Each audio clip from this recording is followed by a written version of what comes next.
Kalau kamu merdeka dari kekecewaan, melangkah maju. Jangan takut rebuild relationship yang pernah hilang. Bisnis pernah kandas, bangun lagi. Keluargamu pernah morat-marit, kamu bisa bangun, melangkah, ampuni dulu supaya pemulihan bisa terjadi antara kamu dengan anak-anakmu. Orang yang menang atas kekecewaan, Anda tidak takut untuk melangkah. Saudara, buka Alkitab kita bersama-sama dari kitab Matius pasal yang ke-28. Saudara, pada pertemuan hari ini saya akan bicara pentingnya menang atas kekecewaan. Catat baik-baik, orang yang kecewa hidupnya pasti mengecewakan. Catat baik-baik, orang yang kecewa hidupnya pasti mengecewakan. Saudara, kecewa itu adalah racun. Orang yang kecewa, hidup saudara pasti mengecewakan. Saudara, seringkali kalau orang kecewa, yang saudara lihat adalah perbuatan orang lain. Tapi kalau orang yang dibelenggu dengan kekecewaan, hidup saudara nggak mungkin bisa kemana-mana.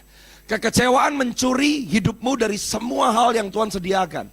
Dan hari ini di Matius 28, dari ayat yang pertama sampai ayat yang ke-16, saya akan menyingkapkan kepada saudara bagaimana ada perempuan-perempuan, wanita-wanita yang diutus oleh Tuhan Yesus, dan hidup mereka membawa perubahan yang dahsyat. Bahkan apa yang mereka lakukan itu tidak dikerjakan oleh murid-murid Yesus dan para rasul. Saya suka menyebut bahwa wanita-wanita yang saudara baca di Matius 28, mereka adalah rasulnya para rasul. Mereka adalah penginjilnya para rasul. Kalau di kitab Kejadian, oleh karena seorang Hawa yang adalah penolong, ya, seorang Hawa yang adalah penolong bagi suaminya, bagi Adam. Saudara nggak akan pernah baca bahwa Tuhan menciptakan penolong buat Hawa. Perempuan-perempuan memiliki kapasitas yang laki-laki tidak miliki. Oleh sebab itu, kalau saya lagi ngajar untuk anak-anak muda, saudara yang perempuan, saudara harus menikah dengan visi. Anda tidak menikah dengan seseorang hanya karena tampilan yang dimiliki oleh laki-laki tersebut. Anda menikah seperti itu, Anda pasti berantakan marriage-nya. Seorang perempuan, waktu saudara bisa berjalan in your destiny, you need to marry God's vision.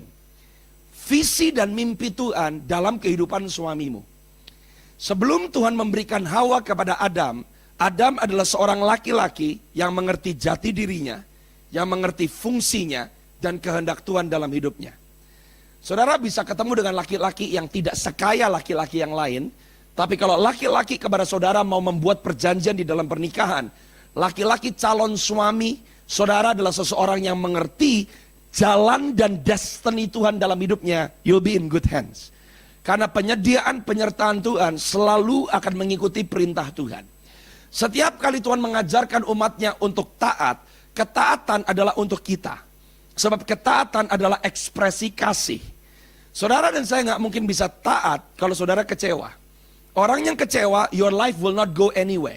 Hari ini saya berdoa kalau Anda pernah dikecewakan, normal. It's called being human. Kalau saudara hidup di dalam kekecewaan, saudara seperti mayat yang lagi hidup loh. And you can never reach your destiny. Karena orang yang kecewa akan selalu menyesal. Orang yang kecewa meratapi keadaan. Orang yang kecewa buta secara rohani. Saudara, di Matius 28, perempuan-perempuan yang menjumpai kubur Yesus yang kosong. Kenapa para murid-murid tidak pergi ke kubur Yesus? Karena mereka kecewa. Orang yang kecewa, you'll make wrong decisions. Kalau saudara pernah baca tentang dua murid Yesus yang sedang dalam perjalanan menuju kepada Emmaus. Mereka berbicara, dan waktu mereka berbicara, Tuhan Yesus menampakkan diri. Mereka nggak tahu kalau itu Tuhan Yesus. Tapi kalau saudara pelajari perbincangan kedua murid ini, mereka kecewa. Kenapa mereka kecewa? Karena Yesus yang mereka ikuti, Yesus yang mereka harapkan tidak menjadi pemimpin seperti yang mereka dambakan. Yang ada, Yesus yang mereka ikuti mati. Kenapa para murid nggak dapat kesempatan untuk berjumpa dengan kubur Yesus yang kosong? Karena kecewa. Dan akhirnya berita sukacita pertama tentang kebangkitan Yesus diberikan kepada para wanita-wanita. Wanita-wanita ini luar biasa, dan ini yang saya mau bahas. Mereka menang atas kekecewaan. Saudara harus sadar, kalau di kitab Kejadian, waktu Hawa tertipu oleh karena iblis, dan akhirnya Hawa menyampaikan apa yang dia dengar kepada suaminya. Peran seorang istri di situ rusak. Peran seorang wanita di situ rusak. Tapi Tuhan Yesus tebus loh. Yang pertama menyampaikan Yesus bangkit bukan laki, tapi para wanita. Destiny perempuan yang hilang di kitab Kejadian ditebus oleh karena kebangkitan Yesus. Yang mengerti katakan amin. Jadi setiap wanita saya percaya, saudara memiliki fungsi yang spesifik. Tuhan punya calling yang spesifik. Tuhan berikan pengurapan yang spesifik. Dan saya berdoa, umur berapapun saudara hari ini, saudara tidak kehilangan hak istimewa yang Tuhan sudah percayakan dalam hidup saudara. Amin. Kita lihat Matius 28. Dari ayat yang pertama sampai ayat yang ke-6. Setelah hari Sabat lewat, menjelang menyingsingnya fajar, pada hari pertama minggu itu, pergilah Maria Magdalena dan Maria yang lain menengok kubur itu. Maka terjadilah gempa bumi yang hebat, sebab seorang malaikat Tuhan turun dari langit dan datang ke batu itu dan menggulingkannya, lalu duduk di atasnya. Wajahnya bagaikan kilat, pakaiannya putih bagaikan salju. Dan penjaga-penjaga itu gentar ketakutan dan menjadi seperti orang-orang mati. Akan tetapi malaikat itu berkata kepada perempuan-perempuan itu, janganlah kamu takut, sebab aku tahu, garis bawahi, kamu mencari Yesus yang disalibkan itu. Ia tidak ada di sini, sebab ia telah bangkit, sama seperti yang telah dikatakannya. Mari, lihatlah tempat ia berbaring. Saudara dan saya harus sadar bahwa kata Paskah, kita belum lama merayakan Paskah. Paskah nggak bisa dirayakan, Paskah nggak bisa dikenang. Paskah itu harus dihidupin, saudara. Orang Israel merayakan Paskah pertama kali di tanah Mesir. Keluaran 12 ayat yang ke-11. Dan Tuhan berkata, bagaimana kamu makan Paskah? Kamu harus pakai ikat pinggang, kamu harus pakai kasut, kamu pegang tongkat, makannya buru-buru, dan kamu harus siap-siap. Itulah Paskah bagi Tuhan. Paskah tidak bisa dirayakan. Paskah harus dialami. Paskah harus jadi satu. Orang yang mengalami kuasa kebangkitan bukan hanya karena kamu ke gereja. Kalau Anda cuma puas jadi member gereja, your life goes nowhere. Cuma pinter di sini tapi nggak bisa ngidupin yang dimengerti, nggak ada gunanya. Saudara dan saya harus sadar, kata Paskah itu artinya pass over, bukan crossover loh. Pass. Kalau pass itu berarti lompat. Pas itu berarti Anda melejit, Anda melesat maju. Orang yang ngalamin Paskah, hidup saudara nggak cuma dilepaskan dari sesuatu, tapi hidup saudara diposisikan untuk maju kepada satu tujuan yang ilahi. Dibangkitkan dari kematian adalah pemberian. Tapi untuk saudara memutuskan untuk bangkit dan hidup adalah keputusan. Anda sudah dibangkitkan, tapi Anda nggak bangkit dan hidup, bisa. Dibangkitkan dari kematian hanya Yesus yang bisa lakukan. Tapi memutuskan untuk bangkit dan hidup, Tuhan gak bisa putusin. Itu di tangan saudara. Saudara sadar, perempuan yang pertama berjumpa dengan kubur Yesus, salah satu dari perempuan itu jelas namanya Maria Magdalena. Saudara catat, nama Maria punya dua arti. Satu, dikasihi, beloved. Tapi nama yang sama, Maria, Merayah, Miriam, itu nama dari akar yang sama. Nama Maria juga memiliki arti pahit. Hari ini saya mau tanya sama ladies, Anda bisa pilih, Anda mau jadi orang-orang yang dikasihi dan hidup di dalam kasih, atau hidup di dalam kepahitan, your choice. Pilihannya di tangan saudara. You can be either one. Anda bisa memilih untuk dikasihi dan hidup dengan kesadaran bahwa Anda dikasihi, atau saudara bisa hidup pahit dan terus pahit, keputusannya di tangan saudara. Tapi hari ini saya berdoa Anda ambil keputusan yang benar. Karena you cannot do the past, you cannot undo the past. Tapi you can see the future, berjalan bersama dengan Tuhan. Dan dia bisa lakukan sesuatu yang saudara nggak bisa bayangkan. Amin saudara. Maria datang ke kubur Yesus. Saya percaya orang-orang yang ngalamin kuasa kebangkitan, saudara dan saya dikasih pilihan. Anda mau menang, Anda mau hidup di dalam kasih, atau Anda mau hidup di dalam penyesalan. The choice is yours. Kuburnya bisa kosong, nyatanya Yesus sudah nggak ada di dalam kubur. Yesus sudah bangkit dari kematian. Tapi tahu bahwa Yesus sudah bangkit, bahwa dia hidup, tidak membuat Anda hidup di dalam kehidupan itu. Kecuali saudara memutuskan untuk berkata, aku mau percaya dengan apa yang Yesus sudah kerjakan buat aku. Yang mengerti katakan amin. Nomor satu, setiap orang yang menang atas kekecewaan, Anda memilih yang benar. Catat, nomor satu adalah memilih. Apa pilihanmu hari ini? Kalau engkau memilih, saya nggak mau ke gereja. Kenapa nggak mau ke gereja? Karena saya kecewa dengan gereja. Pilihanmu sedang merampok saudara dari semua benefit yang Tuhan percayakan waktu saudara tergabung di dalam keluarga kerajaan Allah. Anda memilih, saya mau main gila supaya balas dendam sama suami saya. Pilihanmu membuat kamu melakukan yang salah di mata Tuhan, dan apapun yang kamu tabur selalu harus kamu tuai. Kuasa kebangkitan Yesus memampukan saudara pilih hari ini. Kamu mau layani yang nyaman buat kamu, atau kamu mau percaya apa yang Yesus katakan tentang hidupmu? Saudara harus pilih hari ini. Kamu mau ratapi masa lalumu, atau saudara mau punya kepercayaan berkata, asal Tuhan berjalan bersama dengan aku akan menuju kepada rencana rancangan Tuhan. Bukan rancangan kecelakaan, tapi masa depan yang penuh dengan harapan. Yang mengerti katakan amin, saudara. Dan orang yang memilih, Anda harus pertama memilih cari Yesus. Saudara, tanpa kuasa Roh Kudus, tanpa kuasa supranatural, Anda tidak bisa hidup sebagai orang-orang kerajaan. Sebab kerajaan yang saudara dan saya ada terbilang di dalamnya bukan kerajaan logis. Ini namanya kerajaan sorga. Nah, kerajaan sorga punya prinsip. Kerajaan sorga punya tabiat. Kerajaan sorga punya nature. Saudara nggak mungkin bisa akhirnya menjadi warga kerajaan sorga yang menghidupi realita sorga kalau saudara nggak percaya. Bedanya orang bernubuat dengan ahli nujum apa? Bedanya kuasa kesembuhan yang datang dari Tuhan dan kuasa kesembuhan yang dari dukun apa? Banyak orang anti dengan yang mujizat, mistik. Anti sama mujizat, anti dengan yang supranatural, klinik. Saya mau kasih tahu bedanya apa. Semua mujizat yang datang dari Tuhan, sumbernya satu. Karena engkau mencari Yesus. Titik.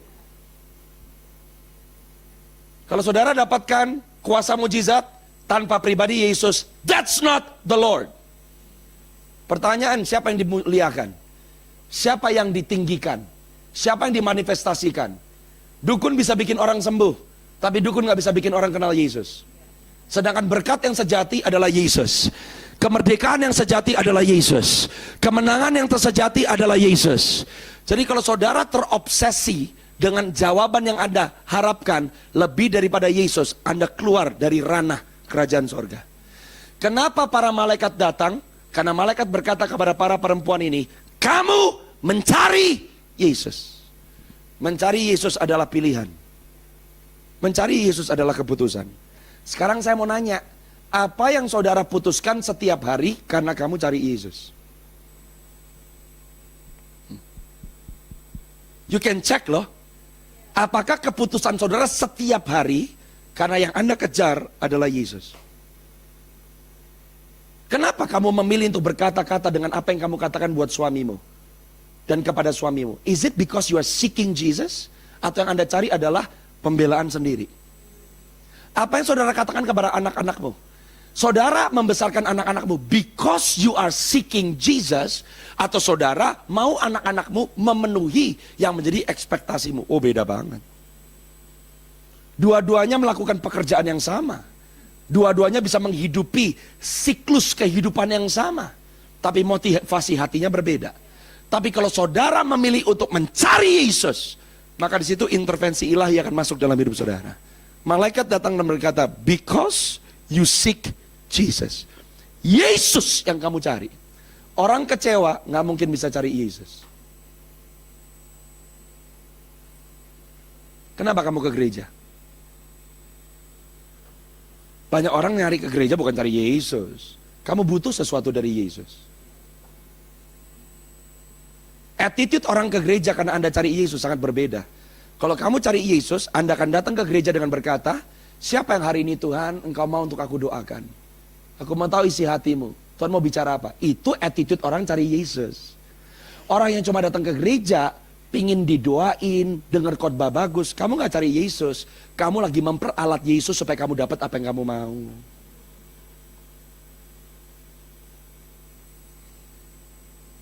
Orang yang mencari Yesus, output yang keluar dari hidup saudara totally different. If you seek Jesus, pilihan hidupmu berbeda. If you seek Jesus, apa yang kamu lakukan, yang kamu katakan, itu sangat berbeda.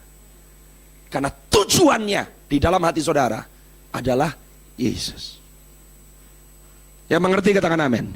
Pertama, kuasa kebangkitan memampukan saudara untuk memilih. Katakan sama-sama dengan saya, memilih. Saudara dan saya harus sadar bahwa murid-murid mereka nggak ketemu dengan kubur Yesus yang kosong. Karena mereka nggak cari Yesus. Mereka kecewa. Yesus yang mereka elu-elukan mati. Orangnya nggak keluar dari kekecewaan. Anda hanya menyesali apa yang sudah terjadi. Tapi Anda nggak bisa nangkep dari apa yang saudara alami. Tuhan tetap bisa melakukan sesuatu. Tuhan tidak pernah berhenti bekerja. Kekecewaan membuat mata saudara buta. Tapi hari ini saya berdoa kepada para ladies, engkau berkata, saya nggak mau kecewa. Dan saya nggak mau hanya melakukan rutinitas agamawi yang mematikan. Saya mau alami kuasa kebangkitan. Saya percaya, maka orang-orang yang memilih untuk mencari Tuhan, memilih untuk tetap maju, memilih untuk tetap percaya, maka saudara dan saya adalah orang-orang yang Tuhan akan percayakan untuk menjadi teman-teman sekerja Allah yang melakukan perkara-perkara yang ajaib selama saudara hidup di bumi. Yang mengerti katakan amin, saudara.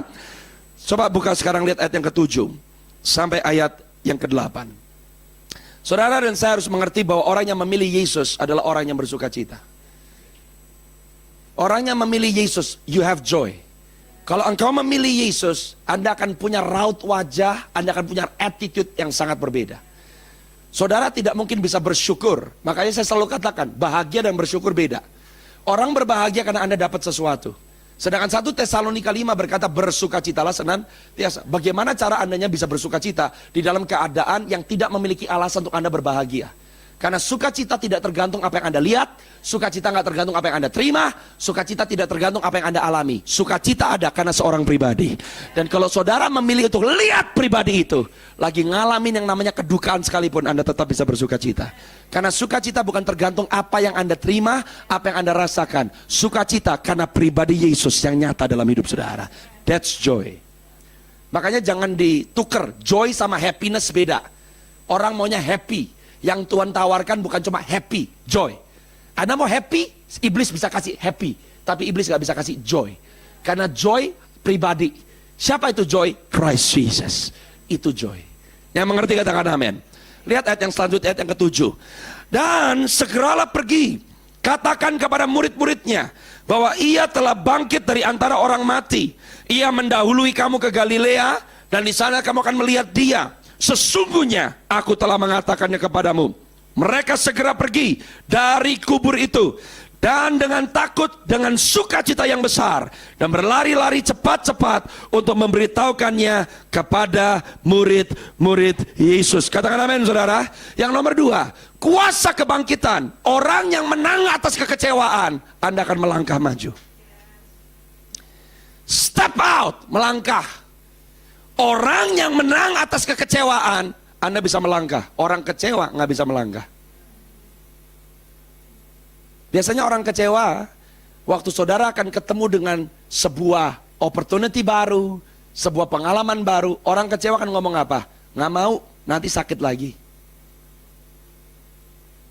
Nggak mau, nanti terulang lagi.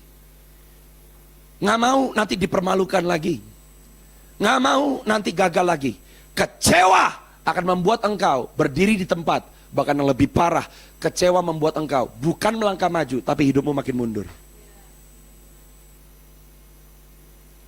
Please jangan banggakan kekecewaan.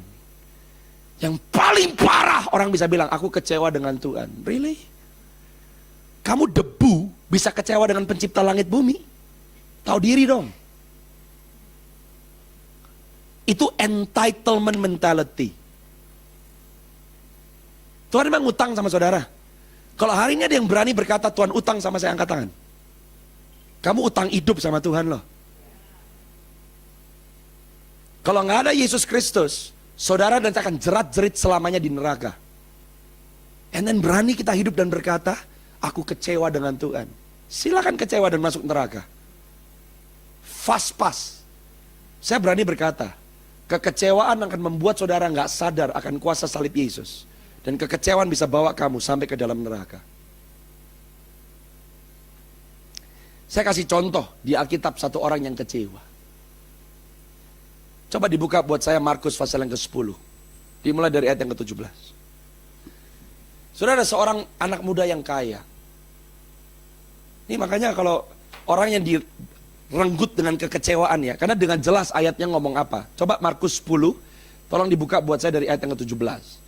Pada waktu Yesus berangkat untuk meneruskan perjalanannya, datanglah seorang berlari-lari mendapatkan dia, sambil bertelut di hadapannya, ia bertanya, "Guru yang baik, apa yang harus kuperbuat untuk memperoleh hidup yang kekal?" Ini orang yang kelihatannya semangatnya 45. Cari Tuhan, on fire for God. Datang, what can I do? Biasanya kan orang gitu, gabung di komunitas, gabung di gereja, attitude-nya kayak begini. Kalau orang datang ke komunitas, karena Anda harapkan bisa dapat sesuatu dari komunitas, Anda berkomunitas dengan mentalitas yang salah. Makanya banyak orang, gerejanya nggak bisa memuaskan saya nggak dapat. Hei, kamu tergabung di komunitas supaya kamu bisa berperan. Orang punya mentalitas di komunitas, karena Anda tahu Anda adalah bagian dari bangunan, akan berbeda kalau attitude saudara datang, kamu sebagai orang yang berpikir Anda layak diperlakukan dengan cara yang tertentu. Makanya saya selalu berkata, tamu sama anak beda. Kenapa ada jemaat di gereja nggak pernah bisa bertumbuh, nggak bisa dibilangin, Anda bisa datang ibadah, tapi nggak nangkep visi, dan nggak bisa bergerak dengan komunitas itu, karena kamu bukan anak, kamu tamu. Anak beda. Kalau anak bisa dididik. Saudara bisa punya anak seumur anak saya. Umur anaknya sama. Tapi karena anak saudara bukan anak saya nggak bisa didik anak saudara. Siapa yang bisa bertumbuh di dalam rumah Tuhan? Kalau Anda memosisikan diri sebagai bukan tamu. Kalau tamu, minta diperlakukan dengan cara tertentu. Waktu nggak diperlakukan tertentu, kecewa. Yang rugi siapa? Bukan yang punya rumah, elu. Coba ayat yang selanjutnya. Jawab Yesus, "Mengapa kau katakan aku baik? Tak seorang pun yang baik selain daripada Allah saja." Saudara tahu anak muda ini taruh ekspektasi, dan Yesus bisa baca ekspektasinya loh. Saya kadang-kadang kalau baca kalimat ini saya bilang, kenapa sih Tuhan sewot? Dibilang baik apa salahnya sih? Tapi dia bilang, kenapa kamu bilang aku baik? Nggak ada yang baik selain Allah. Tuhan tuh tahu hati orang loh. Yesus tuh nggak gampang luluh dengan perkataan orang. Karena Yesus ngelihatnya hati. Kenapa kamu mengatakan yang kamu katakan? Orang pertama datang di komunitas, ngomongnya pendetaku yang paling baik. Tunggu 6 bulan. Pendeta baik berubah jadi iblis. Betul. Ayat yang selanjutnya. Engkau tentu mengetahui segala perintah Allah. Jangan bunuh, jangan zina, jangan curi, jangan mengucapkan saksi dusta, jangan mengurangi hak orang, hormatilah ayah dan ibumu. Lihat jawaban ayat yang ke-20. Ini orang berkata, semua aku udah lakukan. Ini orang performance based. I've done it all. Perfect. Look at me. Ayat yang selanjutnya, Yesus ngelihat ke anak muda ini dengan mata yang penuh belas kasihan. Hanya satu lagi kekuranganmu. Pergilah, jual apa yang kau miliki, berikan kepada orang-orang miskin, maka engkau akan beroleh harta di sorga. Kemudian datang kemari dan ikutlah aku. Ayat yang ke-22. Lihat kata-katanya, mendengar perkataannya, ia menjadi orang kecewa, nggak bisa ikut Yesus.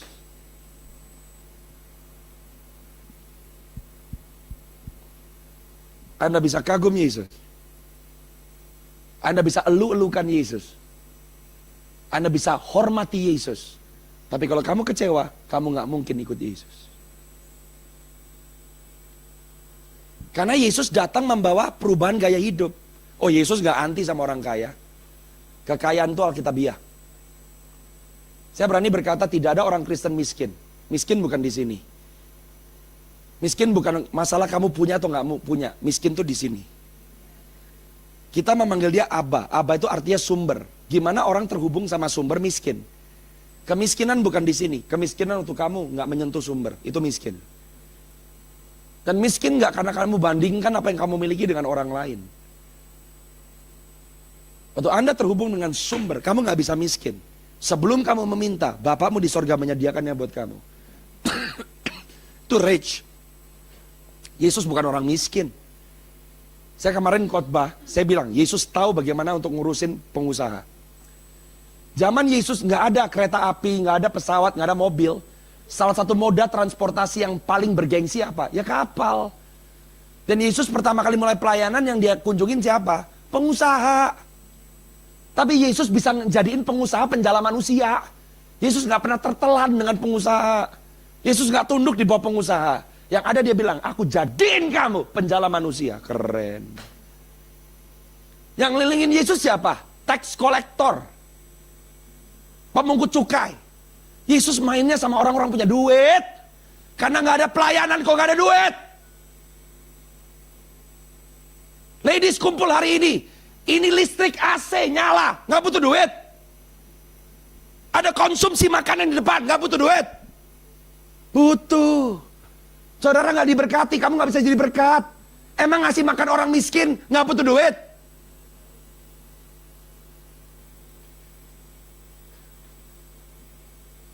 Saudara mau melakukan kehendak Allah, Anda jadi pengelola yang benar. Makanya the first step, uang beresin. Karena you need to control money, bukan kamu dikontrol oleh duit.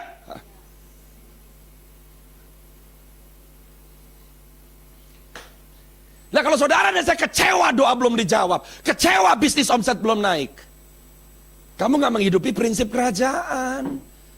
Anak muda ini pergi karena kecewa, sebab hartanya banyak. Lu bisa punya banyak tetap kecewa lu. Jadi kecewa bukan karena miskin atau gak punya apa-apa. Orang kaya juga bisa kecewa. Karena kecewa ngomong tentang sikap hati. Yesus gak memiskinkan anak muda ini. Lagi diganti Tuhannya. Yesus itu bukan Tuhan yang bodoh. Dia keberatan kalau harta anak muda ini membuat anak muda ini tunduk bukan kepada dia, tapi kepada hartanya. Kalau anak muda ini rela kehilangan, Tuhan tidak memiskinkan anak muda ini, akan diperkaya.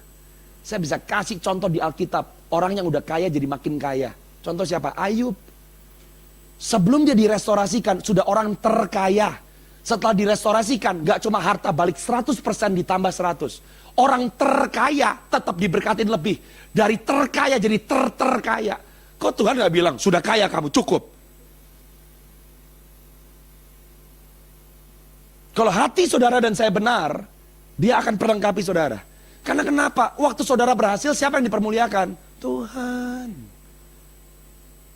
Tapi kalau keberhasilanmu narik kamu dari Tuhan, Tuhan keberatan. Di sini yang lagi diganti Tuhan anak muda ini. Masalahnya dia gak mau. Ya mengerti katakan amin. Bahaya kekecewaan. Kekecewaan mencuri hak istimewamu dari Tuhan. Jelas ya saudara ya. Kembali ke Matius 28. Coba lihat ayat yang ke-8 sampai ayat yang ke-9. Saya akan bacakan sekali lagi. Mereka segera pergi dari kubur itu dengan takut dan dengan sukacita. Haleluya. Yang besar. Dan berlari cepat-cepat untuk memberitahukannya kepada murid-murid Yesus. Saya mau katakan, kalau kamu merdeka dari kekecewaan, melangkah maju. Jangan takut rebuild relationship yang pernah hilang. Bisnis pernah kandas, bangun lagi. Keluargamu pernah morat-marit, kamu bisa bangun, melangkah, ampuni dulu, supaya pemulihan bisa terjadi antara kamu dengan anak-anakmu. Orang yang menang atas kekecewaan, Anda tidak takut untuk melangkah. Perempuan-perempuan ini berlari, ada 2 ciri. Coba lihat ayat yang ke-8, balik lagi tolong. Sorry, ayat yang ke-8 belum selesai. Mereka segera pergi dari kubur itu dengan apa saudara? Dengan takut dan dengan fear. Artinya apa? Melangkah dengan penuh kewaspadaan.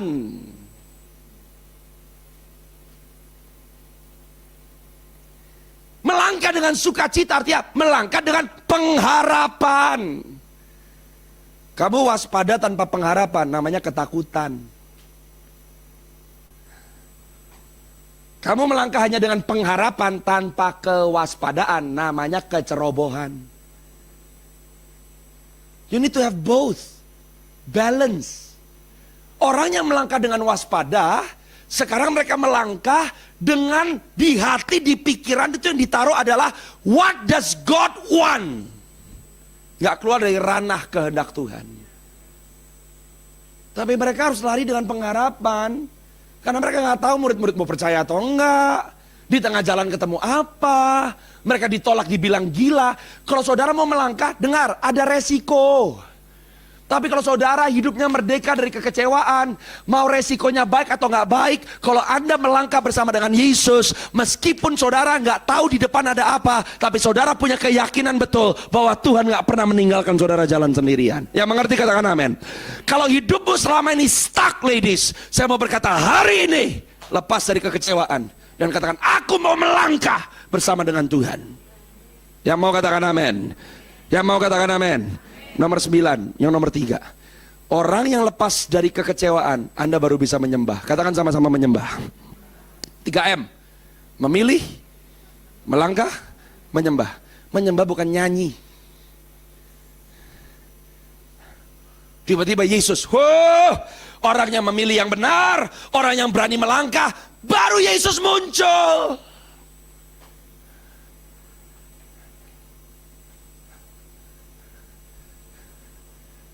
Saudara mau lihat Yesus intervensi?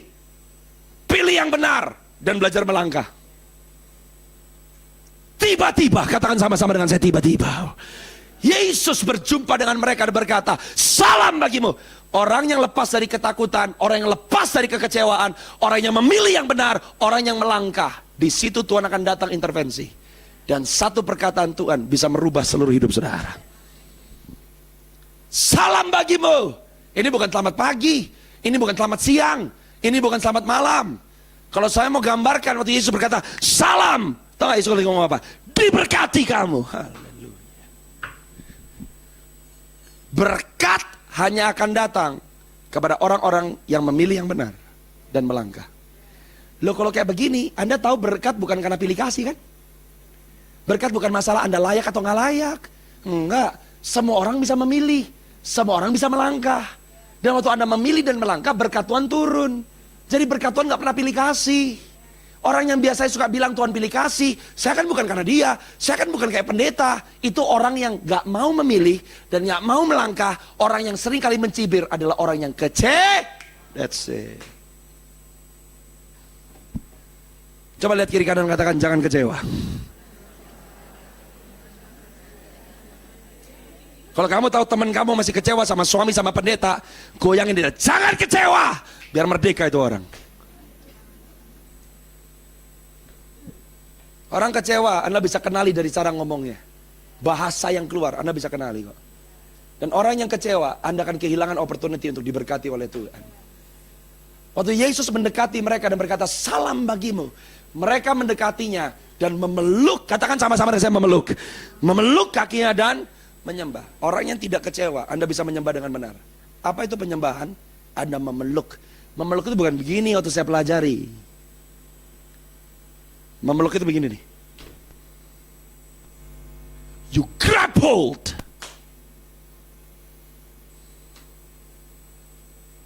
Seorang penyembah menyatakan kerajaan sorga di bumi. Seorang penyembah kalau doa nggak ngemis. Kalau boleh,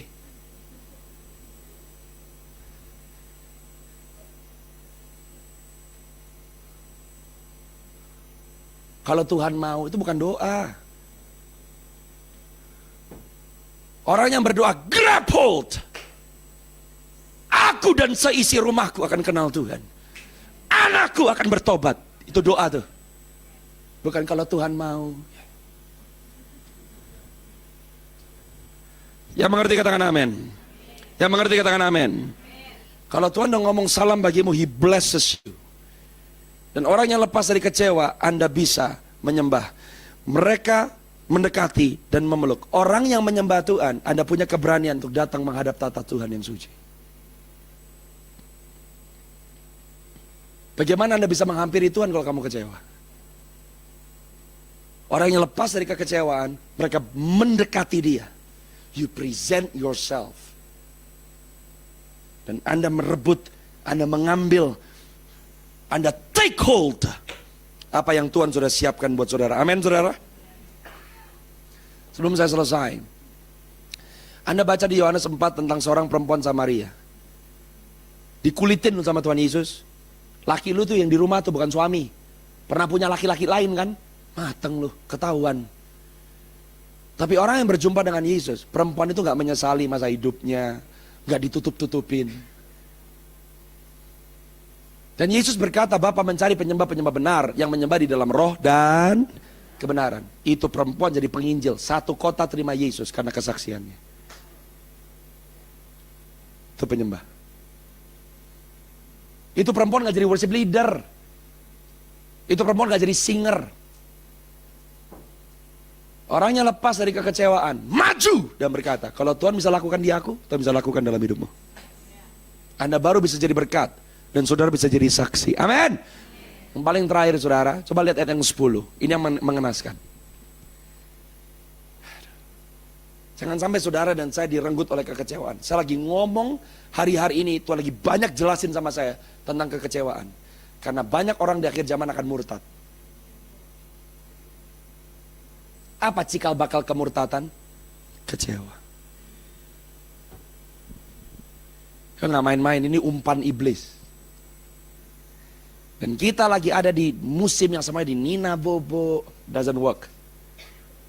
Kecewaan nggak bisa di counseling. Kekecewaan harus ditengking. Dengar, kekecewaan tidak bisa di counseling. Kekecewaan harus ditengking, putusin hari ini. Saya makanya kalau ada orang pastor doain, saya paling gemes. Lu gak mau ngelangkah, I'm not gonna pray for you. Buang ludah saya soalnya. Tapi pastor gak tahu apa yang saya hidupi dan apa yang saya alami. Gue gak mau tahu. Hidupmu punya masalah, orang lain juga punya masalah. Lu punya masalah, gue juga punya masalah. Tapi keputusanmu menentukan. Amin. Ladies, jangan dikit-dikit counseling. Tapi hari ini putuskan, aku mau memilih yang benar. Aku mau melangkah. Aku mau jadi penyembah. Amin. Haleluya. Coba lihat ayat yang ke-11. Waktu para wanita-wanita pergi, ketika mereka di tengah jalan, datanglah beberapa orang dari penjaga itu. Lihat ya. Penjaga yang lihat kubur Yesus kebuka. Berarti waktu malaikatnya muncul, malaikat yang ngomong, penjaganya juga lihat nggak? Lihat. Kok nggak jadi Kristen? Mujizat nggak bisa bikin kamu kenal Yesus. Nggak bisa. Mau doa, nggak bisa bikin kamu kenal Yesus. Itu penjaga ngelihat malaikat yang sama, dengar suaranya, kuburnya kosong, ngelihat. Bahkan Alkitab tadi menulis, mereka ngelihat pucat kayak orang mati. Tetapi penjaga itu ke kota dan memberitahukan segala yang terjadi kepada imam-imam. Nah nih, makanya kalau ngomong, jangan ngomong sama orang yang salah. Ngomongnya sama ahli Taurat, orang Farisi, mati lu.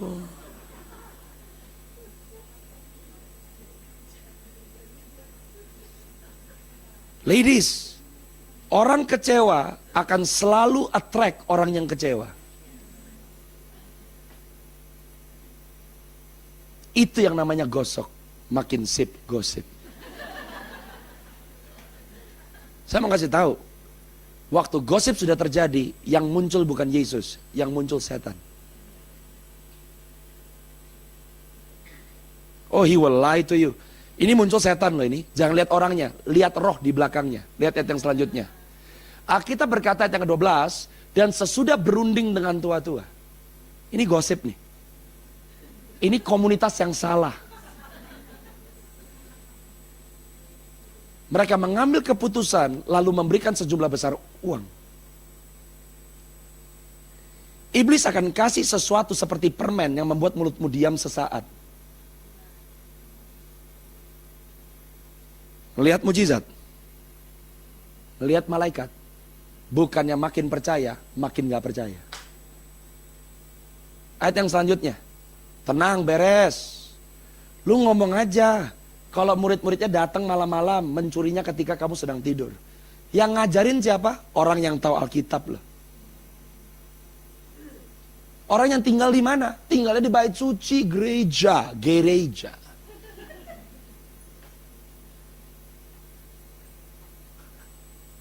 Sekarang yang kita lihat posisi, yang kita lihat dari saya ketua departemen apa, tapi attitude-mu kayak setan.